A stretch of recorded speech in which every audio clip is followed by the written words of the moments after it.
ఎందుకు తప్పుల తడక అంటున్నా నేను అంటే మూలాలకు వెళ్లకుండా పరిష్కారాన్ని ఇస్తుంది, రూట్స్లోకి వెళ్లకుండా జడ్జిమెంట్ కూడా ఇచ్చింది. ఇవాళ నేను సుప్రీంకోర్టును కూడా తప్పుపడదలుచుకునే సందర్భంగా 100కు 200% దళితునిగా జస్టిస్ గవాయిని తప్పుపడుతున్నా. నువ్వు కాబోయే ఈ దేశ చీఫ్ జస్టిస్ ఆఫ్ ఇండియా కావచ్చుగాక, నాకేం భయం లేదు.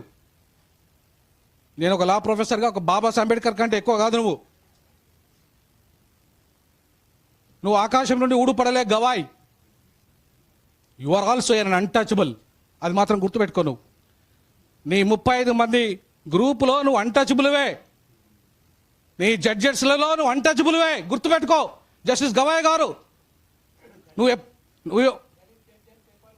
ఎస్ దళిత్ జడ్జి అనే పేపర్లు కూడా రాసినాయి, గుర్తుపెట్టుకో. రేపు నువ్వు రిటైర్మెంట్ అయిన తర్వాత నీ బొందలగడ్డ ఎక్కడ ఉంటుందంటే అంటరాని కులాల బొందలగడ్డలోనే ఉంటుంది. ఈ బ్రాహ్మణుల బొందలగడ్డ పక్కన ఉండదు.